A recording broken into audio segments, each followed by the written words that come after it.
I know what you mean. But all right, so okay, so Yeah, I'm ready anytime when you are. So just, Oh, but and if you then want to, before if you you want to just give start- it a minute to so for everyone to just sort of come in and feel, yeah, and comfortable. before you start, I forgot to say, like, typically what I'll do is Gary will want to say something inspirational or crazy. And whatever he wants to say, he'll say, and then you kind of just take it over. I always tell Gary, like, don't introduce you. Like, people already have your background a little bit, and then you could work it into the presentation much better than we can. But whatever he wants to do. Even if he introduces you, I would reintroduce yourself. But, that's fine. You know how to speak. You do this for a living. All right. All right, I'm gonna start letting people in. Good.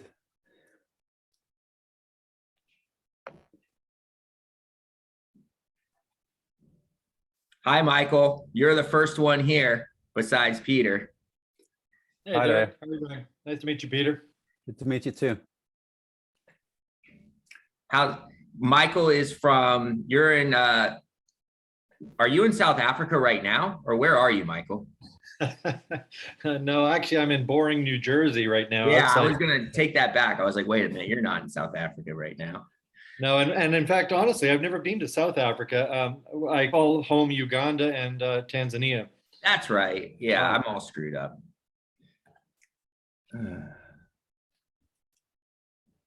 Now, and where are you, Peter? I'm based in the UK, so I'm in Hampshire in very mixed weather over here. We've had about all 4 seasons in the last 24 hours, so a bit of hail and blizzard and and rain and everything, it seems. So Wow. Yeah, it's a bit unusual for this time of year. Yeah, we're having a little bit of that too. I was just on with someone else in Chicago. They're about to get some snow. Yeah, you never know what you get these days. We're not going to talk much about climate change here, but right. Hi everyone. Hello. Good to Hello, meet you. Peter. How are you today? I'm good. How are you? Good, really good. Very Hi, nice. Derek. How are you doing, buddy? Me? Yeah. That is, You got the Florida look on. You got the shirt and Yeah. everything now. oh, yeah. Manage the program. I always get this as like a Hawaiian shirt, though. Yeah, we have a now it's a Florida shirt. I just moved Sunday, for everyone's knowledge. So this is something like, if you were in the room, you'd be laughing because of how wrinkled this Yeah. is.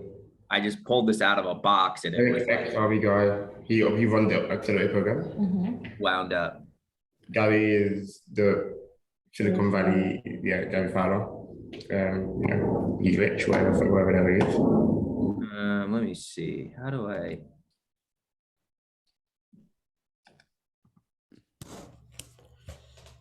Let's see.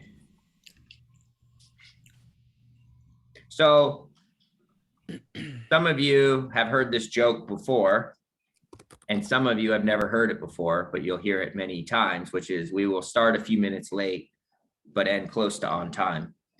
So we're just waiting for everyone to join. We got 18 so far. Josh, you're hiding.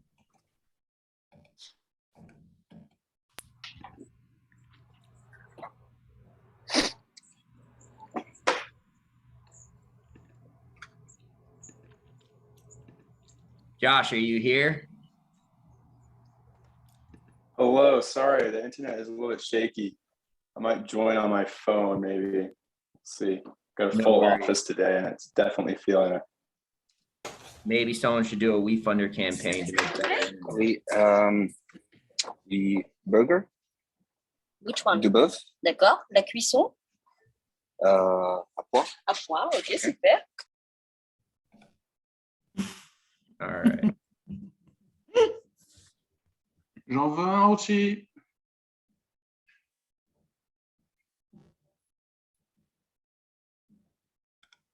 Let's see. Yes, James, you were unmuted the whole time. That's why I muted you. But it's okay. We still love you. Sorry. You didn't say anything bad about Gary Fowler. You said how amazing he was. Yes, exactly. I was just trying to explain to, yes, but I apologize. But we did mute you, but that's okay.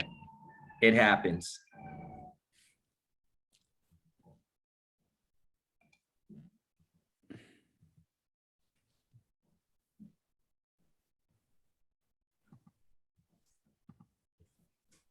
All right. Let's see. Who do we have that we could pick on? Vikrant, are you here?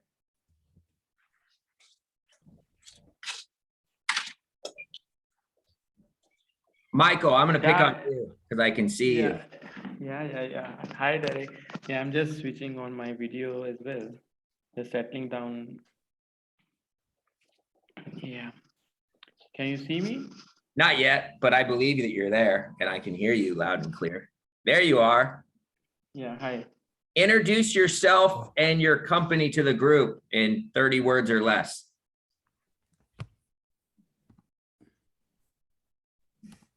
You stumped him. I think he,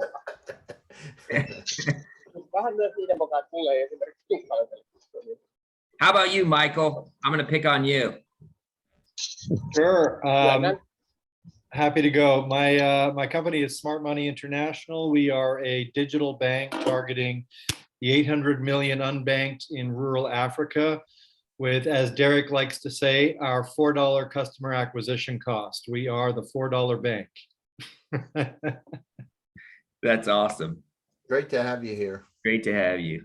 Thank you. Really good to join the community. Thank you for welcoming me. Absolutely. Vikrant, we'd love to hear from you if your internet's good. If not, no worries.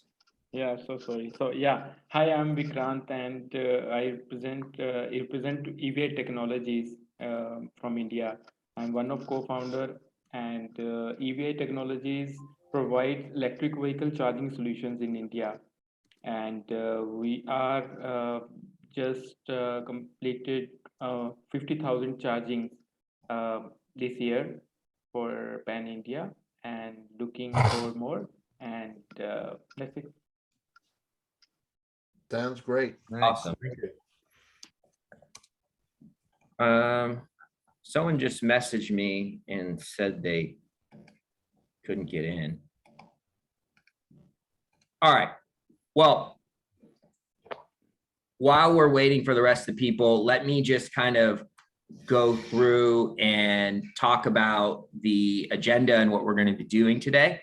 So on the first Thursday of every month, we do something called GSD Network, which is where we invite our entire community to come together. And typically what we do is we bring a special guest. Sometimes it's a venture capitalist, sometimes it's a law firm. Today it is Professor Peder Greve, and I just butchered his last name, but he said I could. Is that right? And he's going to talk about the human factors in going global. And then we also have Joshua Webster from WeFunder, who will talk after Peder. And then during the, then once those two guys have had a chance to talk, I will share an AirMeet link in Zoom, and we will move to networking on AirMeet. And there's virtual tables. Many of you have done it before. I will be at the head of one. Gary will be at the head. Peder and Josh will be, and it's just like any other networking event. You can switch from table to table, interact with people you want. When you get bored or you feel like you've gained enough, you just pop off and leave, just like a networking event. So before we flip it over to Peder, I always give Gary an opportunity to update us on what's going on in his mind. And then we'll kick it off. Yeah, thanks, Derek. Dude, it's great to see familiar faces here. And these are exciting times. In the last couple of weeks, one of the companies that came through our accelerator, Exo, I think that's Heike. XO Day raised $30 million. Yesterday, AJ raised $500,000. These are great times for incredible companies, and GSD Network is here as part of our ecosystem to be able to help each and every one of you through contacts, through education, and through up-to-date knowledge to be able to help you go global. The idea is intellectual capacity is evenly spread around the world, but opportunities aren't. So it's great to have you here. It's great to have you as part of GSD, and let's go get them. So Peter, you.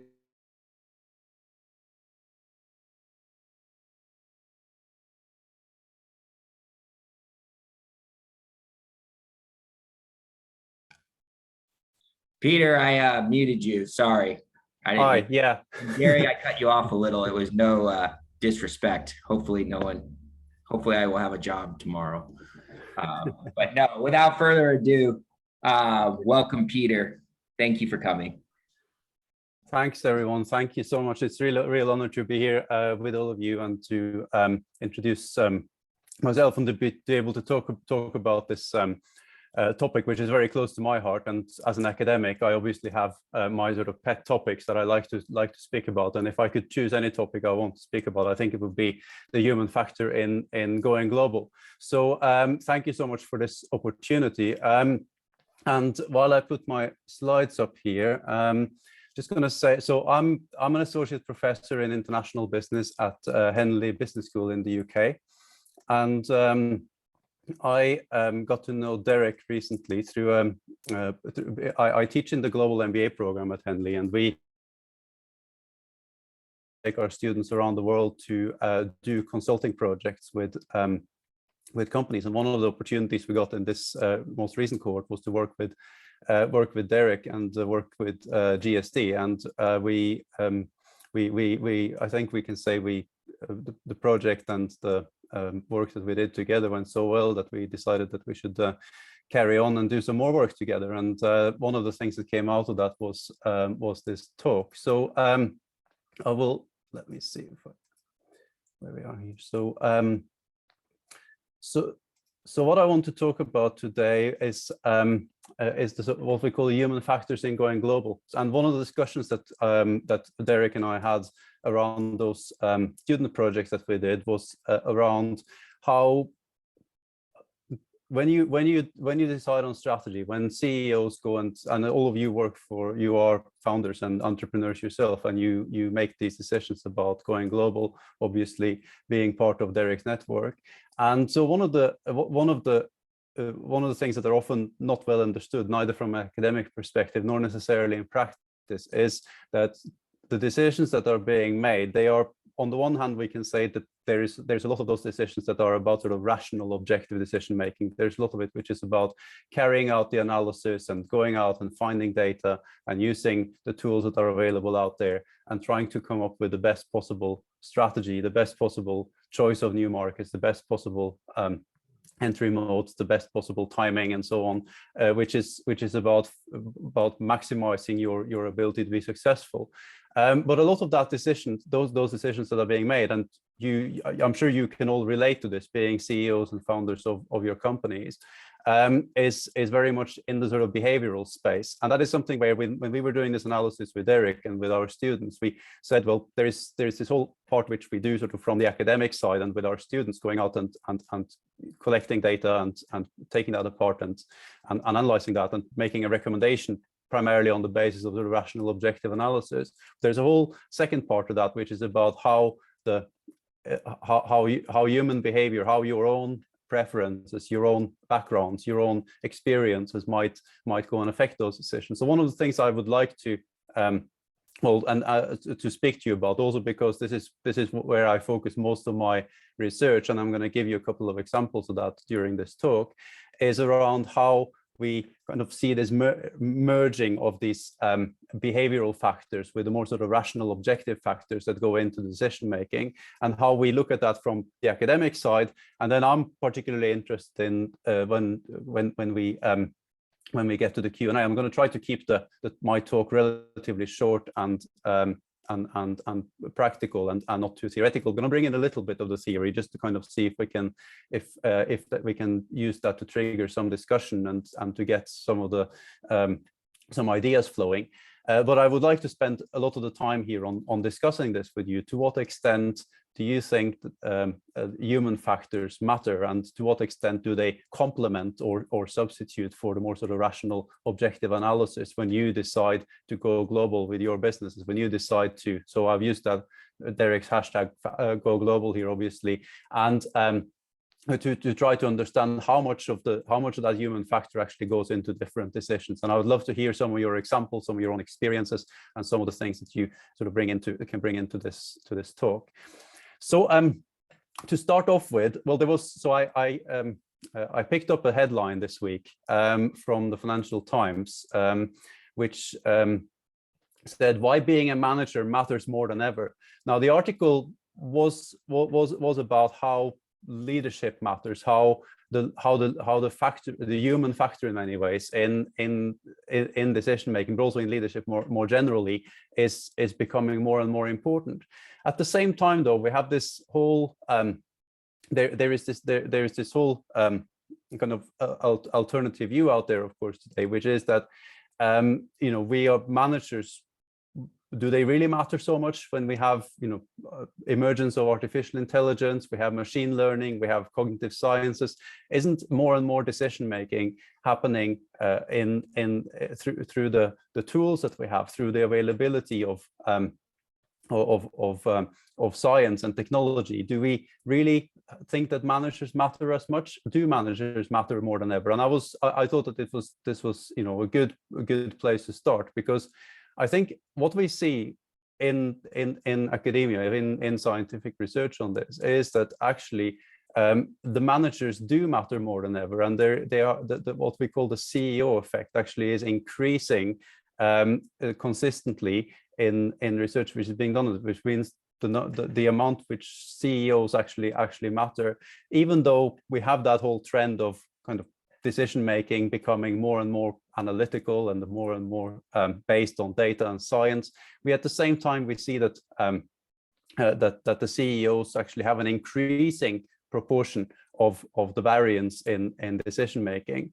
So that's quite interesting, I think, to sort of bring those two together and put them up against each other, because what is actually going on out there is that we often kind of tend to think in two boxes. We tend to think that that strategy is, on the one hand, we can say that there's a lot of strategy which is considered to be rational. It is based around data. It is based around sort of intelligent systems, science, modeling, prediction, all these kind of things that you will be familiar with, sort of based on partially on academic work, partially also on just the tools that are available to you out there, both from technological side and sort of in the whole sort of decision making space, and the access to data, the amount of data that goes into that is constantly increasing. At the same time, we have the whole sort of behavioral side of things, which is that which is what also matters, and which also has its proponents in both in academia and in practice, is that you have a sort of decision-making strategy being behavioral, which means that it is based around people's past experience, around intuition and biases and heuristics, about cognitions, around cognitions and so on, that a lot of the decisions that are being made on the basis of behavioral factors, essentially. So trying to bring these two together is actually where most CEOs are making their decisions. Now, if I can get I don't know if I can see the chat right now, but if I can get some, yeah, I can see the chat.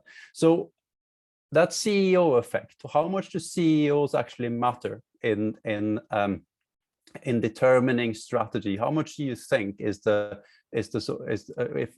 it has been estimated in research papers, in scientific research, what would you be your guess how big the CEO effect is in give it to me in percentages. So have a wild guess. What do you think, Derek? You want to come in on this one?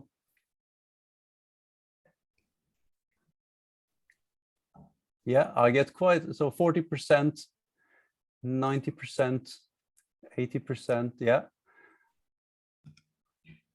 So there's some good, interesting suggestions here. So 100%, yeah. So not too surprisingly, perhaps, because I think that actually many people, if I would ask this in a typical MBA class, I would probably get lower numbers in this. But because you're all CEOs and founders, I think you probably rather tend to overestimate the effect. So the CEO effect on average, but this is in large companies probably, and more than in smaller companies, the CEO effect is on average around 30%. And like I said, it's increasing. So that's quite interesting, right? But it's very likely to be a lot higher in smaller companies where that hasn't been studied to the same extent. So even though probably in the companies you work for, you would probably find that it is possibly more in that ballpark of what you suggest, use of 50 to 100%. But in larger companies, we tend to think of the CEO effect, and we have researchers found that it's around 30%, which is still considered to be quite high, because if you think about all the other factors that go in sort of from the firm and industry level and sort of institutional level and all the other potential influences on strategy, it is actually quite a lot. If you look at sort of the alternative influences on strategy and sort of how strategy is partially based also around the opportunities, around things like how large is the opportunity, do the market factors look like, what does the institutional environment look like, what are the potential differences sort of from an industry level, for example. And so if we take all those kind of other levels of analysis into perspective, I think actually a CEO effect in a large company of 30% and increasing is actually quite high. But it does, of course, also vary very substantially, right? And one of the things we will talk about here today is where those variations may come from potentially, and what might be driving those variations in the CEO effect, essentially. So this is the most academic that this talk is going to get, by the way. So in this, what we call the strategic leadership model, we see that we have something called strategic leadership, which talks about sort of how CEOs and top managers influence strategy and performance of companies, essentially. So you can see here on the right-hand side, we have sort of the decision-making outcomes and the performance outcomes. And on the left-hand side, we have what we call the strategic leadership factors. So essentially the corporate level, and if it's a company with international operations, it will often have subsidiaries. So we will have an interaction between the corporate level and subsidiaries level, CEO and top management, and within between these levels, the CEOs and top managers will be enacting a number of strategic leadership roles. And we have defined in this work that we are about to publish, we have identified 5 main strategic leadership roles based on a very large scale review of literature, where we define these 5 roles involve making international strategic decisions, obviously.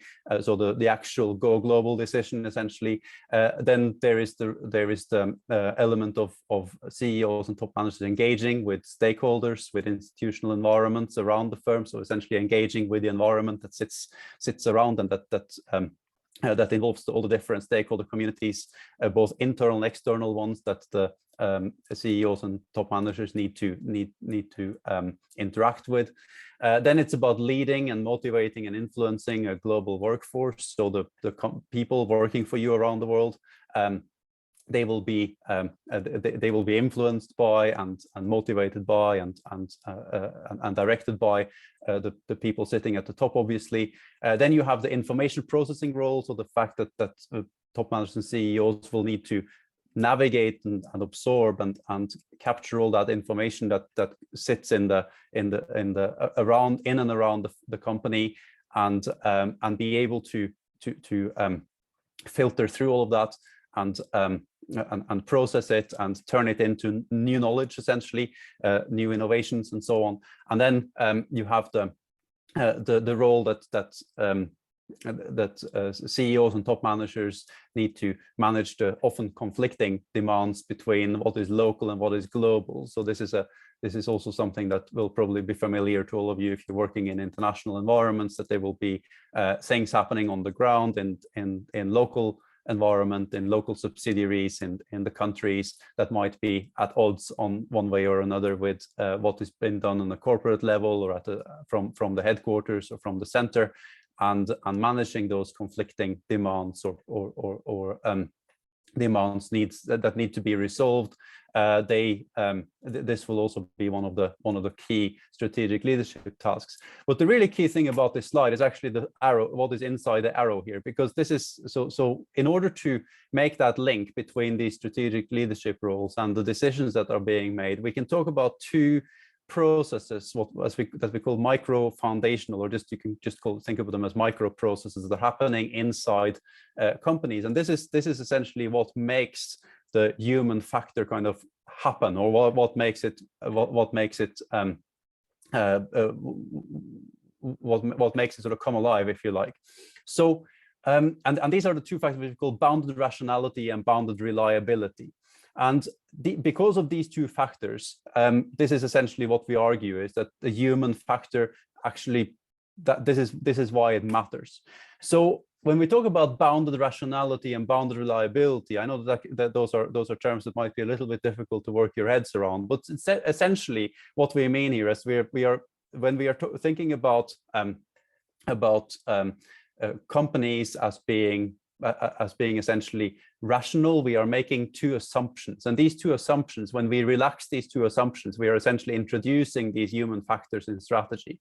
So the bounded rationality means that decision makers are inherently rational. It means that they will be inclined to make rational decisions. So if you're thinking about entering into a new market, or if you're thinking about taking your business to China or to Brazil or to a new country, you will essentially think of that, making that decision as a rational decision, right? But so you will not do something which is irrational, right? But at the same time, so bounded rationality means that yes, you will be trying to make a rational decision, but you will be constrained by your ability to navigate and absorb and process that information. So essentially, you will be constrained by your own anything from your own background and experience to your own personality characteristics to your own perceptions of risk and all these kind of things, which might be limiting your rationality on some level. And so because they limit your ability to navigate and absorb and process information. So this is why we say that decision makers, even though they will be purposefully intend to be rational, they will often make decisions that are what we call boundedly rational, which means that they are not rational in the pure objective sense, because they're not able to capture all the information which is out there and process it in a completely rational way, and without sort of getting their own mental shortcuts, their own cognitions, their own ideas, their own personalities, and so on, kind of getting in the way, if you like. And a similar concept, but in a slightly different way, is the concept of bounded reliability. So this concept means that decision makers, so this is basically about trust and about meeting commitments and so on. So this is about how decision makers can also inherently be trusted to fulfill their commitments, to stick to their word, essentially, to stay true to what they have promised. But at the same time, that will be limited by their need to act on emerging opportunities. So there are a number of different ways in which this so-called reliability, the trust that we sort of inherently have in a decision maker, if you've said that you are going to that you're going to enter into a new country, or you're going to take your business somewhere, but then another opportunity comes up which makes that previous opportunity less attractive, then you're not necessarily doing, you haven't necessarily set out to intentionally deceive someone. You haven't necessarily set out to, in bad faith, to make that initial decision, but you might have to pivot, right? You might have to take your initial decisions, your initial commitment, and reverse them. And it can be, this can be, of course, both in bad faith as well as in good faith.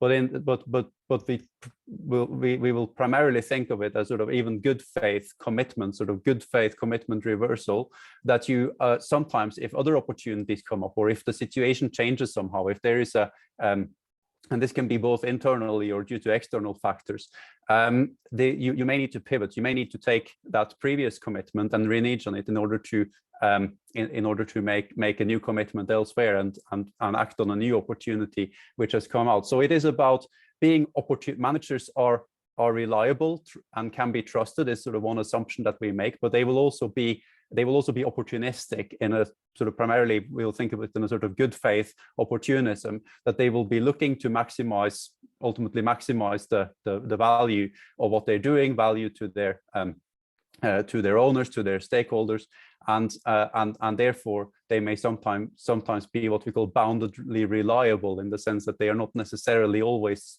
coming good on all the commitments that they make, because they need to have that opportunity to act on more attractive opportunities that come about that they didn't see when they made that commitment. So these are the two sort of micro processes, if you like, or what we call the human factors in strategy, and particularly in international strategy, in the go global strategy, if you like, which will be likely to affect and be the reasons why these human factors really truly matter. So it's very similar. Some of you, I put this in here because I thought, well, probably some of you have come across Mintzberg's work at some point, and it is actually very sort of akin to that. This is sort of from the general strategy work by Henry Mintzberg, who is a famous sort of strategy guru, around sort of the intended and emergent strategy. So there is essentially an intended part, which we can sort of say is akin to the irrational part, the deliberate strategy, which comes out of sort of rational analysis and sort of objective, rational objective analysis. But we also have this sort of emergent strategy. So the kind of things that just sort of they happen because there is a number of situational factors and a number of behavioral factors that come together and blend in with the intentional strategy that we had, and all of that together becomes what is called the realized strategy. So essentially, we are not sort of entirely reinventing the wheel here. The sort of the basic concept has existed for quite a while, but the idea is to bring in sort of these human factors and describe them more precisely through these micro processes, and understanding how human factors really then matter in determining strategic decisions and go global strategy. So I'm going to give you one example here before we move on to the Q&A from some research that I did with three colleagues based at Henley, where I am, as well as at the Politecnico in Milan, and we did a study of so this is actually based on smaller firms, SMEs. They are internationalizing SMEs that engage in cross-border mergers and acquisitions. So they are not like really small firms, but they are sort of they were all defined as SMEs, and they had all engaged in at least one cross-border M&A activity. So essentially acquiring a foreign company in the period that we looked at, which was a 5-year period. Between 2011 and 2016, I think it was. So basically what we looked at here was how different CEO factors, how different CEO characteristics affect the likelihood of taking higher risks in cross-border mergers and acquisitions.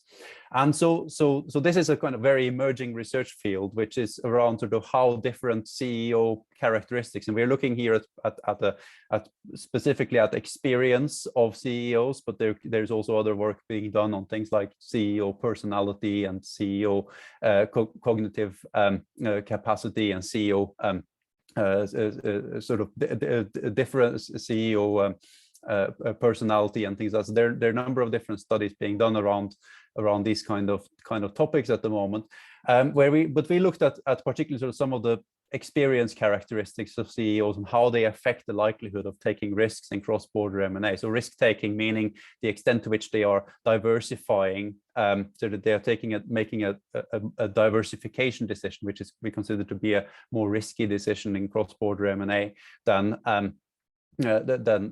something which is closer to what they're already doing, essentially. So so what we found was that if we look across these three different types of experience that we defined for CEOs, we found that first of all that I'll explain this without not becoming too technical again, but so we found that CEO age actually has what we call an inverted U-shaped relationship with risk-taking in cross-border M&A, which means that essentially there is a lower likelihood of taking risks if you are younger and if you're older. So whereas the highest risk-taking profile, if you like, is the one which is sort of the CEOs which are in the mid-range of the age range, which means in our sample, in our study, I think was CEOs that are sort of in the 45 to 50 years old range. So that means that younger if you're a younger CEO than that, you were less likely to take risks, which might make sense because you have more to lose. You have a sort of whole lifespan of potential CEO tenure and lifetime ahead of you. So you might want to be a bit more cautious. You might be sort of newbie, if you like. So younger CEOs have had a tendency to take lesser risks. And the same thing for older CEOs, interestingly enough, where you would think that, well, perhaps their seniority, perhaps their background, their experience, their overall experience might make them more likely to take risks. But actually, there is a theory about how sort of the career horizon and the lifespan, where at some point, so the argument here is that at some point CEOs become more risk averse because they will be more concerned with preservation of their legacy, for example, and this would make it less likely that they would take risks in sort of the higher age range. So the highest age range sort of in our study was sort of in the sort of the CEOs that are sort of in the 65 to 70, and there was a decreasing tendency sort of above 50 to take risks in the specific context of cross-border M&A, and there was an increasing likelihood of taking risks sort of from the youngest CEOs and up till around sort of the 45 to 50 range. So that was one finding we can see here, where we see that there is a behavioral element of CEO experience influencing the go global strategy in the specific context of cross-border M&As. The second finding we found here was that CEO career variety. So we defined CEOs that had a diverse career background, meaning that they had been working across different countries and functions. If a CEO had what we call a diverse career or career variety, we found that was actually increasing the likelihood of taking risks in cross-border M&A. So those that had more variety in their backgrounds, more different international experience and functional experience in their background, were increasing the likelihood of being comfortable with taking more risks and going for more diversification in their cross-border M&A decisions. So that was also something that we observe, and which in some ways contrasts a little bit with the finding around CEO age, because we found that the age has this inverted U-shaped relationship, whereas here in terms of the variety of career backgrounds, we see that CEOs become more and more comfortable with risk-taking the more varied backgrounds they have, essentially.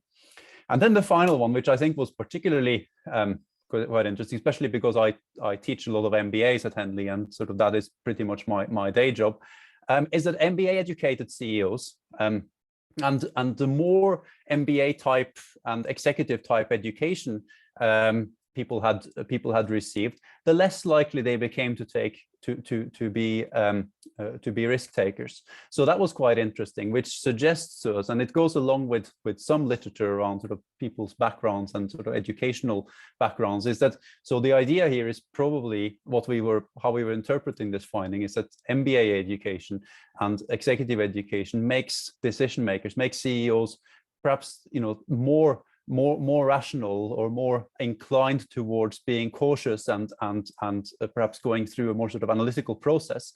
And those that have less such education would be perhaps more inclined to go with their intuition and to perhaps be also willing to take on more risk, because they are less likely to sort of be seeing the downsides, having a sort of rational calculation of potential downsides. So we thought that was quite interesting as well as a kind of counterbalance. So if you the conclusion here, if you want to draw a conclusion out of this for, you know, what kind of CEO would I like to hire if I was to become, if I wanted to my company to be more risk-taking or less risk-taking. So a more risk-taking company would hire a middle-aged, experienced background and without any MBA and executive type education. Whereas if you wanted to have a more risk-averse CEO, you would probably hire someone who would be either at the top end or the bottom end of the age range, and who would be have less variety in their career backgrounds, and would and with an MBA and with several years of MBA and executive education in their portfolio. So so that's kind of an interesting, possibly provocative, but possibly also intuitive finding from some of our own research. So I think in conclusion, before we go to Q&A here, I would argue that, and I've put in another hashtag here for you, Derek, in addition to the hashtag Go Global, I've put in the hashtag human factor. And I think it's because I think the two should be, you know, do go very, very much hand in hand in many ways. And what I want to try to emphasize here is that the human factor really does matter in going global. It does make a massive difference. And based on your answers to my CEO effect question, I don't think I have to make a very convincing case, because it seems like you all believe that this really does matter.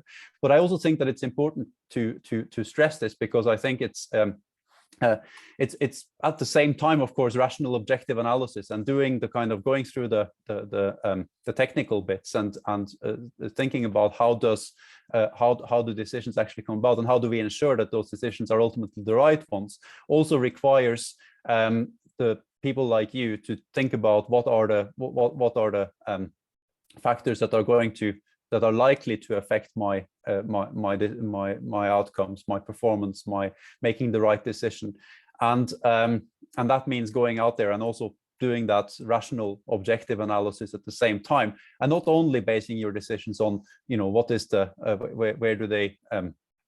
where do they sell my favorite drink, or where do I have my best mates, or how can I where do I like to go on holiday, and these kind of things, which you can argue are the more sort of one part of the human factors that often make a difference, and sometimes we've seen in the work we do with companies as well, do make quite a big difference to how companies make those decisions ultimately. So I'd like to just finish off with a bit of just you know, just to get you thinking about this, and to get you perhaps also thinking about some questions for me. If you are the CEO of a tech startup based in NYC, what would be the factors that matter the most to you when you go global? Is it those factors that we can include into our rational objective analysis, things like the culture and the language? We can try to put a gauge on those, right? We can try to create some metrics around that, and there are quite a few already that we can use to try to capture what are the cultural and institutional and language differences and so on. Does travel distance matter? Is that a factor? Do you want to have something where you don't have to deal with time zone differences and people sleeping when you are working and stuff like that? Does that matter to you? What about the market potential, market size? Is that the key thing? Do you always go for just the largest market and that's it? And do you sort of, for every time you decide on a new market, you just go for where the biggest market potential is? What about things like technology infrastructure? That might matter quite a lot, right? But these are all things that we can analyze our way to, right? And also the innovation opportunities on some level. We can look at where the biggest opportunities lie out there. But then are there also other factors, right? For example, like your past experience. So to what extent does your past experience, like you saw in the study I'd just done on the previous slide, you could see that past experience matters in at least when we look at this through an empirical study. We can see how much that has to do with, for example, something like risk taking and risk taking perceptions. So if you have experience working in Brazil, or if you have experience working in the Middle East, that might reduce your risk perceptions of those countries specifically, right? So that is one area where you could say that there's a, it basically enhances your ability to process the information, to process the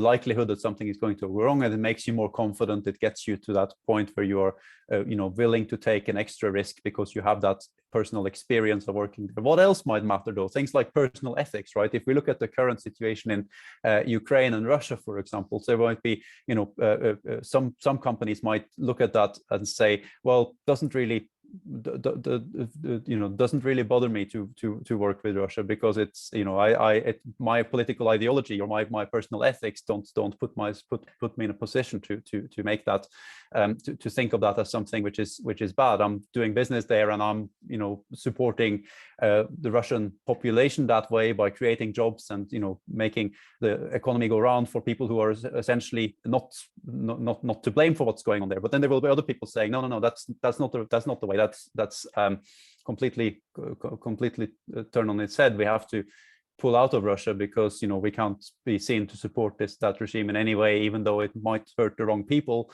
We are clearly going to pull out, because as long as that's going on, there is no way that we can be there. So there might be all kinds of personal and sort of ideological points around that, right? Where sort of people might have different views and different opinions. These will influence your decision making, and as well as things like your personality, your identity. If you what if you, and this also goes into the ethical space, of course, what if you, for example, say, well, there is an opportunity to open a subsidiary in Saudi Arabia, but they are demanding that we don't send a woman there? Is that something you'll go along with? Is that something where your personality, your identity, your ethics, and so on come into the picture? So what kind of other behavioral factors might influence your decision making? Those are I think important factors. What if your Brazilian government comes and says, you can come here to Brazil, but you can only do it via joint venture? So will it matter that you have previous experience with joint ventures? Does it matter that you have a dual nationality, perhaps? Does it matter that you have a background of working with people from Latin America? Does it matter what language you speak? These kind of things are all going to have an influence very likely on that decision, beyond just the fact that Brazil is a large market and opens up new opportunities and creates and might have strong technology infrastructure and so on, which are the more sort of rational objective factors that might affect your decision at the same time. So these are just a couple of thoughts, a couple of perhaps ideas to think about, and I'm very keen to take your questions. And well, before I finish my talk, perhaps I'll just put this one up as well. So feel free to connect with me on LinkedIn and Twitter, and I do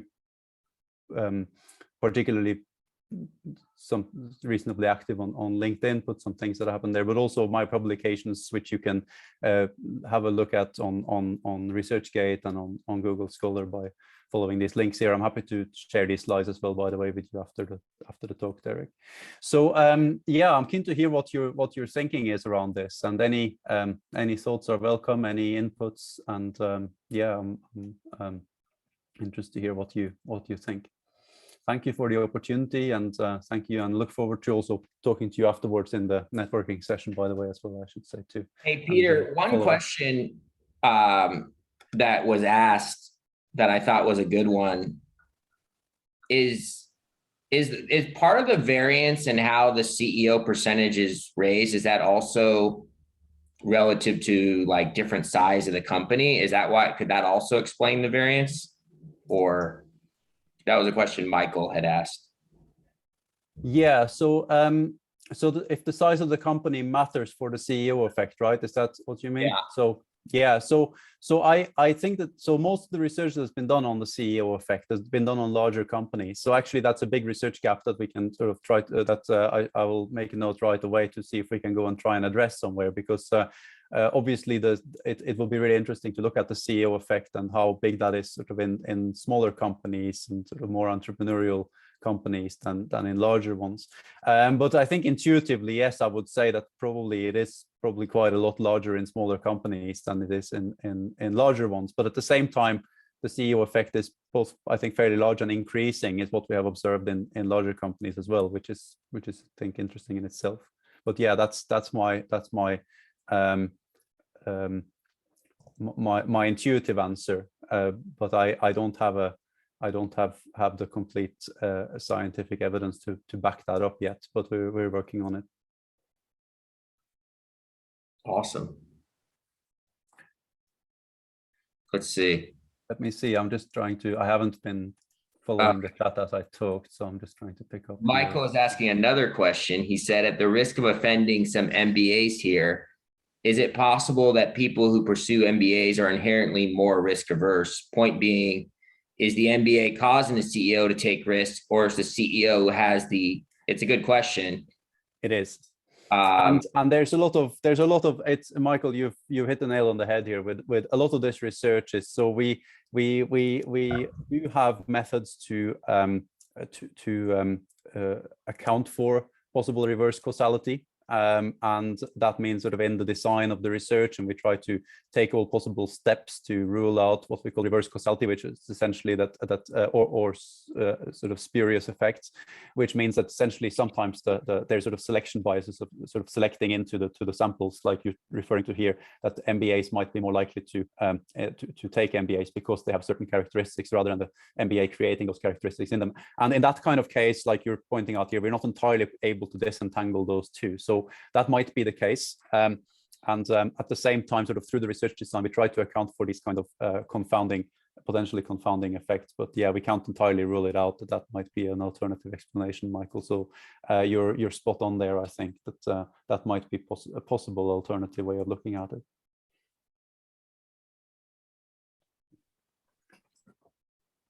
Does anyone else have any questions, or they're just going to wait till you get to the table?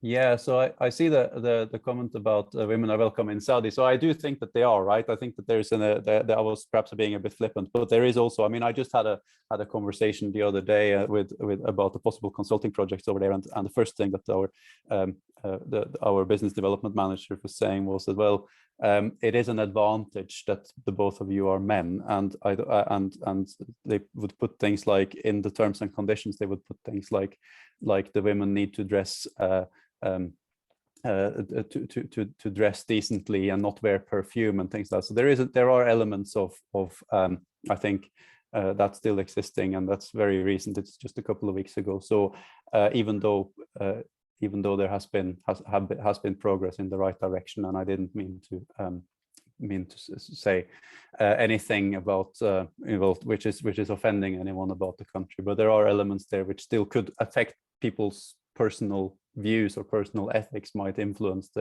their willingness to accept terms and conditions like that, for example, in a business relationship, right? That, or codes of conduct. So that would be that would be my reason for bringing it up. But I do think I agree that there is also progress being made, and yes, I did also experience that they didn't say that women are not welcome, but there was certain conditions attached to it, let's say. It looks like Sarath asked a very good question. Can you give an example of the best go global strategy you have seen, or the best human capital strategy you've seen? Yeah, that's a brilliant question. So I think where do I start with this?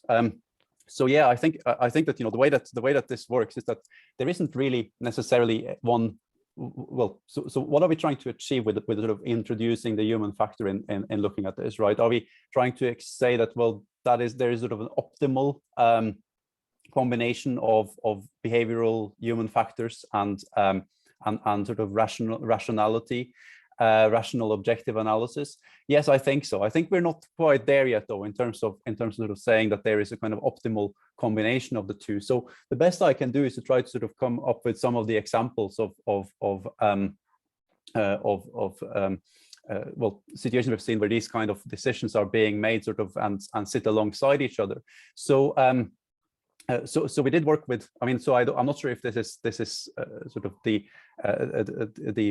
ideal example, but so we did work with a few companies with our MBAs in the last couple of years, and I think that, you know, some of the examples we have seen there of, you know, companies, so the students come up with a recommendation, and then the companies come and say, well, actually, you know, we're going to go for your second choice here, because we think that we can learn more, for example, from that market. We think that we can have a sort of natural personal connection into that market. We think that we are we think that there is, you know, the one that you have identified as the ideal market for us, the one that you're recommending through your 5,000-word report is perhaps the one which offers the most market potential and the least sort of challenges. But looking at ourselves, looking at what we're comfortable with, looking at what kind of background and experience we have, looking at potential learning opportunities come out of it, sort of that how they match up with our personal backgrounds and experiences. So we did have one company we worked with in Portugal, for example, which was in the software industry, and they exactly made this kind of decision where they said, well, we had looked at a number of possible European markets that they could enter into, and the recommendation that came out was that they should go and look for an entry into the German market, because the German market had the largest market potential and had the best sort of opportunities in that kind of space. And they went, and the students had done a really detailed analysis on this. But then the company said, well, actually, we think that there's sort of a better opportunity here, because we have personal connections, because we have language skills, because we think that we have a sort of a better background to take on the UK market. And it is a fairly recent case, but and of course it's always difficult to, and this is why this is difficult to research as well in a sort of comparative way, because the decision that is being made, you never know what would have happened if you had made the other decision, right? So but I think we can say that so far it's looking really positive for that company, and it seems to have kind of taken a decision which was not necessarily the first choice, first recommendation that our students made. They done a very extensive analysis, but they did. It does seem to have been the right decision for them so far. So I could give other examples of similar to this, but that's kind of where we are from sort of the understanding of where do we draw that line, where do we find that sort of sweet spot between the behavioral and the rational and behavioral factors, the human factors, and the rational analysis, and sort of where do we kind of say, well, we think that yes, this is a good recommendation, but at the same time the human factors, they matter, so we're going to go for your second choice and the one we feel most comfortable about, and make a success of that. So I'm not sure if that answers the question completely, but I'm not sure if I have a better one right off the top of my head. So I see a question from Milad, but maybe we could answer that in the session and I could introduce Josh. But I think it was an amazing talk and I think it's awesome, Peder, and we really do appreciate you coming. And know your time is very valuable, and appreciate you spending it with us. No, thank you. Thanks, Peder. We appreciate it. It's really my pleasure, and I've really I mean, thank you for the questions, and I'm happy to take more of them in the networking session afterwards, and have perhaps a more in-depth discussion with some of you around it. So yeah, I'd love to hear more, and feel free to follow up with. You have my email and you have my connections on here as well. So feel free to come back to me if I can be of you know, if you want to talk more about this in any way, or to, you know, research or more sort of practical aspect of it. I'm more than happy to engage. Yeah, and send us the deck and I'll send it out to everyone so they have it. That'd be Excellent. so Yeah, will do. perfect. So the next guest that we have is a guy that I've really come to know and like, is Josh Webster, and he works for an organization called WeFunder, and WeFunder does only apply to US companies, and I'll let him tell you about it.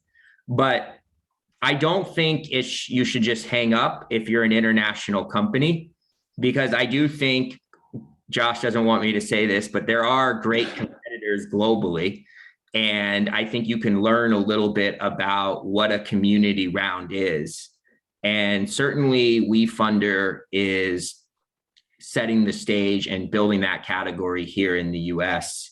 And it's something that I don't think circumvents a venture capital round or an angel round, but it can supplement it. And, we're really excited to hear from Josh quickly about WeFunder, and then we will go to the breakout rooms. So Josh, are you here? Yeah. Yep. Thanks, Derek. Thanks, Gary, as well, for having me on. Great to meet all of you. So I'm Josh. You kind of gave a pretty good introduction. I work on the growth and partnership team at WeFunder. So I'll give a pretty high level overview, and to answer a little bit of concern there at the beginning in terms of being an international company, we're actually expanding to Europe in July. So having not a merger and acquisition, unfortunately, but our competitor did a merger and acquisition. So it'll be interesting to see that, going off of previous research there. But in the future, it will be a lot more open to all countries and companies wherever they're located. But right now, it's just for incorporated, at least for WeFunder, it's just for incorporated US companies. So starting to the top, WeFunder, simply put, is a platform that enables founders to raise capital from their networks, their community, and on one cap table line using an SPV, which is historically not a thing that could have been done, and from anyone, not just accredited people or millionaires in Silicon Valley, but unaccredited customers and anyone. So that's a pretty new change. A lot of regulations have changed over the last 5 years that made that possible. And our founders, Nick Tomarello and Greg, they actually petitioned and worked with the Congress in 2012 to actually change the laws 10 years ago to yesterday, actually. So good timing. And we actually launched a whole new rebranding of the industry. So previously it was called equity crowdfunding, and we just don't like that name. It has negative.com, which I would definitely welcome you guys to check it out. Basically, communityround.com is an effort to try to educate people on the shifting viewpoints around this industry, essentially pointing out that, hey, VC-backed companies all the way down to Main Street businesses can raise from their community, and it can be a supplement to a VC round, like mentioned by Derek, or it can be something that is simply a way to get your friends and family involved that aren't just accredited investors. It can be quite the range. So we enable founders to raise from 50K to 5 million. WeFunder is actually a public benefit corporation, and we're actually chartered to give back parts of our profits to, we have a couple different missions that you can check out on wefunder.com/PVC. But our main goal is basically to have access to funding be available to everyone, not just people that have strong networks, not just people that VCs for some reason have chosen to prioritize, but to have it be available to everyone. So one of the biggest problems we saw in the industry, at least Nick saw, is his own attempt to invest in his friend's company, and he wasn't allowed to because he wasn't accredited. And we're also seeing that historically, back in 2016, when the industry was started, you couldn't invest in companies if you weren't accredited. And also it was very concentrated in Silicon Valley, and very few got access to that.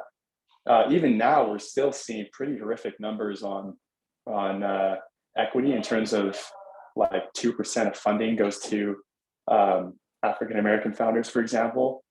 Actually 1% of funding, sorry. 3% go to female founders, which is horrific. We're trying to increase that. So our numbers over the last couple of years, or 22% for female founders. And we're working on getting all of those numbers to where they actually are representative of the communities they serve. That's a little bit about our mission. Where our mission is strongly in the realm of like helping underserved people get access to the tools they need to raise capital and start businesses. The process, I'll just really quickly brush over the process. I don't want to bore you guys with nitty-gritty details, but essentially you can start raising through testing the waters, basically taking reservations in as little as 15 minutes. If you have a pitch deck, you can throw it up and start taking reservations. It's super simple and quite easy to do. And then from there, it's a typical fundraise. Like it's a lot of work in terms of like have to, get those email lists out and work to raise that capital, just like normal. But in this case, you can funnel all the investments through one platform on one cap table line, very clean. Vote goes to the lead investor who you work with to just decide the terms. We're just a platform. Other things to note is that you can funnel angel checks that are over 25K to the platform, and we don't charge anything on those checks. We don't take any fees on that. So basically it incentivizes, hey, like this is a great place to just like host, like you can just host your platform, like your raise. That's a little bit of a quick overview. I'm definitely willing to answer a lot of questions after. There's a lot that I brushed over, but I'm seeing some questions come through here. Josh. And I'm totally, yeah. Can you type in the new landing page into the chat for everybody? Yeah, sorry, I'm on my phone because my internet. Or what is the website? This is mainly an educational website there. The landing page. Good. Yeah, it's essentially working to like, highlight the change in regulations. I think a lot of people still have negative connotations from back in 2016 when you couldn't have everyone on one cap table line. And back in 2016, you also could only raise 1 million. And there's a lot of different small things. And now it's like, hey, you can actually raise on one cap table line, which is a really big deal. Like you don't have to split a vote between 500 people. You can also raise up to 5 million.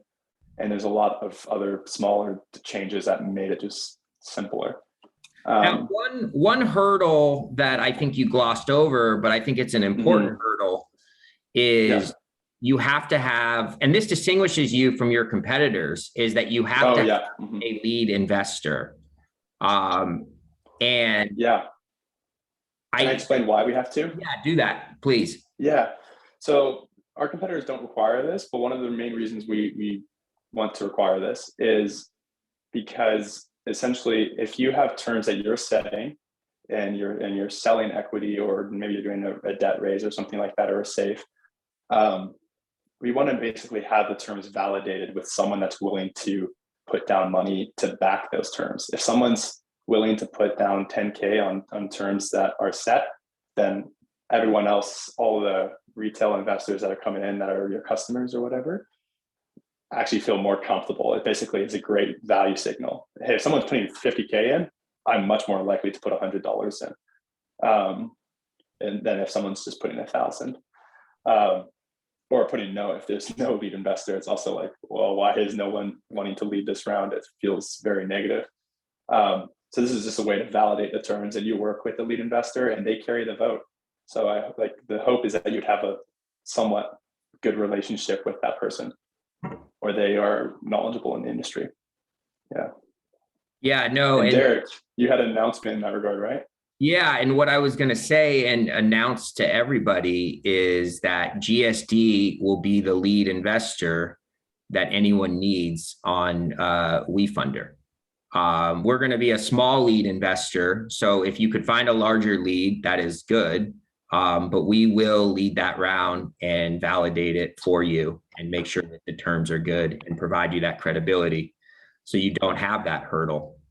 Yeah, that's huge. And it's also like an accelerator doing the round. It's like an institution in a sense. I don't know if you would call yourself that, but that's way more validating than just John Smith or whatever. Yeah.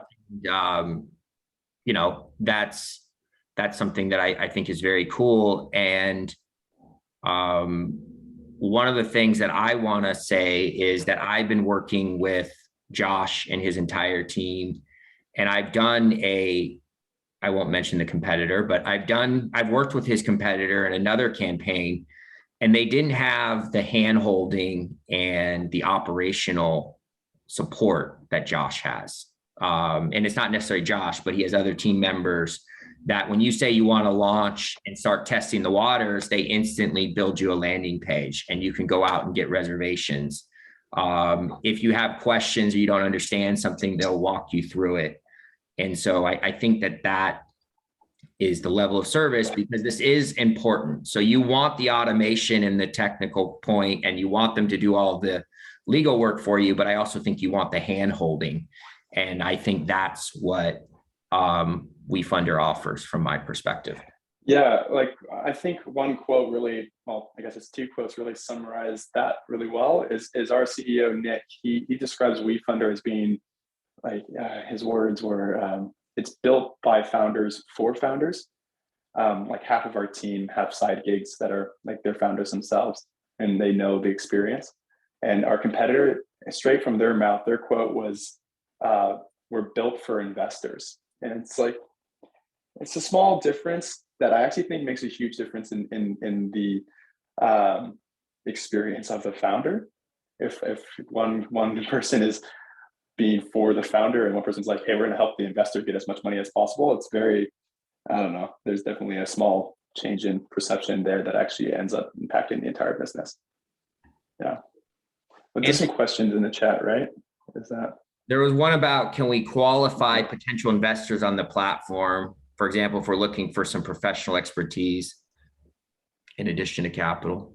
I mean, I guess you would have their data to do a background check. Yeah, so people can reach out through, like, it happens a lot where like our investor network is like around 1.4 million users on the platform. Around 50% of them are accredited. A lot of times people will find deals through that. So we've heard of VCs actually finding deals through our platform. We're totally open for that. That's great.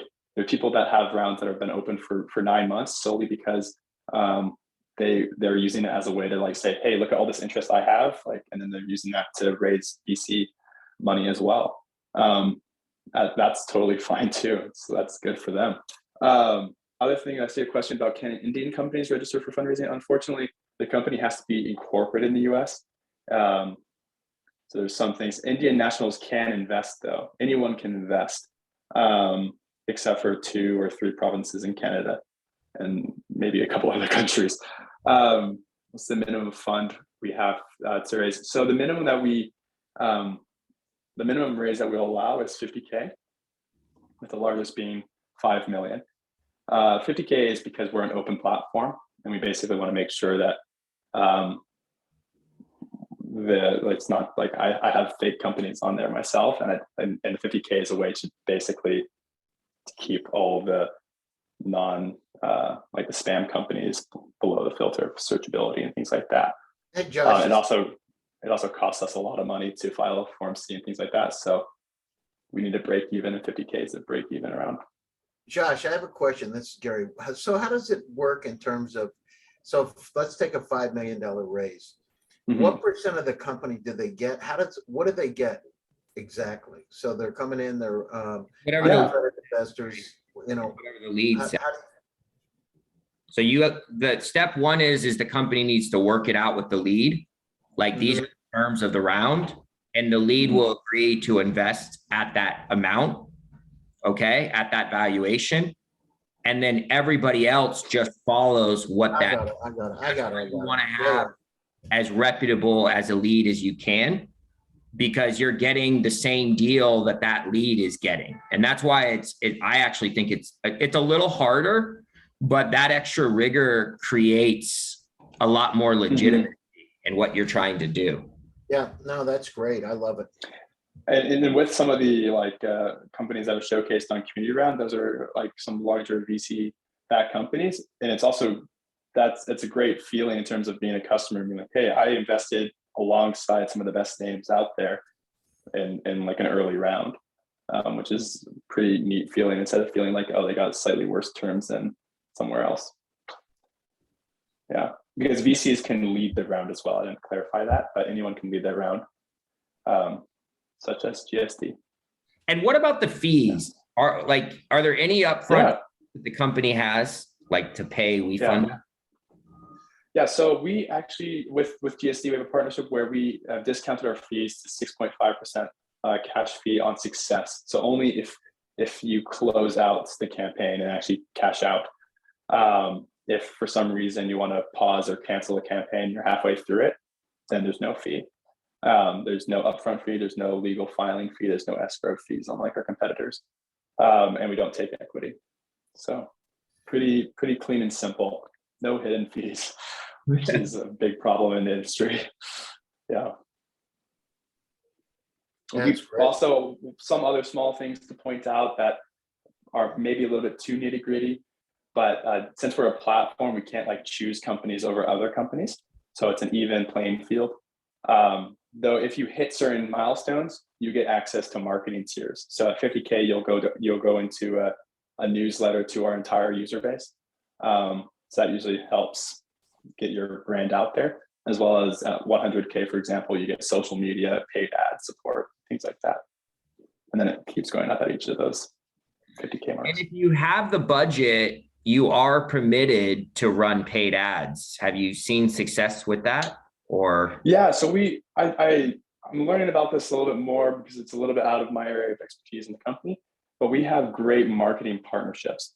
So we work with agencies that like almost solely work with WeFunder companies that basically help them craft like a fundraising strategy and things like that to basically, because hey, if your return on ad spend justifies it, then it's actually worth your time and effort. And these agencies actually like give like the consultations to make sure it's like worth your time and money. And we've vetted them pretty thoroughly. There's a couple questions. Michael Spencer asked, it's 6.5 regardless if it's 50K or 5 million, right? It's just 6.5. Yeah. And one of the things which I think you haven't touched on, but that's also Derek's perspective, and you can tell me if I'm drunk, but I think that this is very good for companies that can get their customers to invest and get those investors to turn into customers and really use this as a community building exercise. You kind of talk about maybe how Mercury did that and how that works in practice? Yeah. Can I use a different example than Mercury? Would that be all right? Yeah. Mercury's a little bit, it's a large company and it's probably not super comparable to a lot of the startups in an accelerator. Yeah. That we've seen, well, recently there's a company on the platform right now called April, just wefunder.com/April. And they just closed out a pretty successful raise, but they've managed their pre-product, but they have a very loyal community. I'm not really sure why they have a strong and loyal pre-product community, but they've managed to build it and they've been able to mobilize that.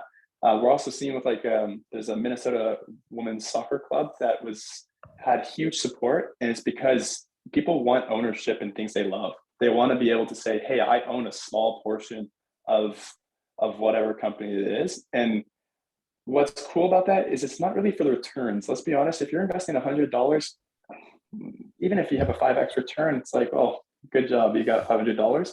But it's the feeling of being like, hey, I am like supporting this founder that I really believe in. I want this to succeed. And I also want to say that I'm part owner in it. That's really cool. And we're seeing that quite heavily. Our average, I should mention this earlier, but our average raise is our average investment is one. Actually, our median is closer to 500. And 78% of investments are below $500. I might have misquoted one of those numbers there, but I'm trying to look for the numbers on my side of my screen. Median investments 250, sorry, and then the 78% are under 500. So a lot of people are coming in and investing a minimum of 100 or doing 200 because they want to support. And that's a great way to engage your customers. Talk about like low cost of acquisition for new customers. Also increasing lifetime value of existing customers, increasing NPS. There's huge consumer benefits if you're running a CPG or consumer focused company. We're also seeing a new insight that we've had in the last month is that I'm not sure if there's any green tech companies in here or anything like to do with sustainability tech. There are. Okay, that is a surprisingly very interesting industry for our community. That has like an average investment volume for those companies is a lot higher, which is interesting. I think people just want to support things they believe will make an impact. Awesome. Yeah. Okay, so significant. Go ahead. Oh, sorry. I saw there's do you have a significant number of B2B SaaS companies as customers? Like as WeFunder customers? There's a lot of B2B SaaS companies that raised through WeFunder. Well, the biggest one is Mercury. That's like what they focus on. We've had some other smaller ones that are more niche, like one company that comes to mind is Place Technology. They raised $1 million, but they are very used Salesforce and they make it a little bit better. So that's a very specific B2B SaaS company that managed to mobilize. Any other questions? So I think what we'll do is, if you don't mind sticking around and going to the air meet, I'm gonna put the in a minute. Just two quick things that I wanted to tell everyone. So number one is GSD now has $10,000 in Amazon credits available for all of our companies.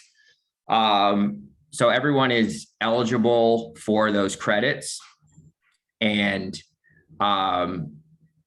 all you need to do is email me and I will send you the information on how to get those credits. The second thing which I just wanted to tease is Gary and I have been working really hard to build a GSD app, which we think is going to have some incredible features to help get people funded even better than what we're doing. So we're excited about that. And so more to follow, but it should be released in the next week or so, hopefully, they tell me, or at least done. And then we'll have to wait with Apple for another week or so. But anyway, so that's the announcement there. But the link for AirMeet is right here. So there'll be table names, which each one of us, both Gary, Nick, and I, and our two special guests, and they'll be at those tables, but go to the one you want. I think it requires a login, but it's a pretty simple interface. And if you can't figure it out, I will monitor WhatsApp and you can ping me there. But it's pretty easy. And so we'll see you all there. We're looking forward to seeing you.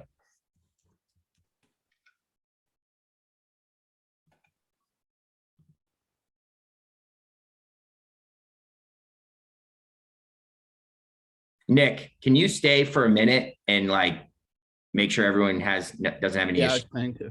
Okay, thank you.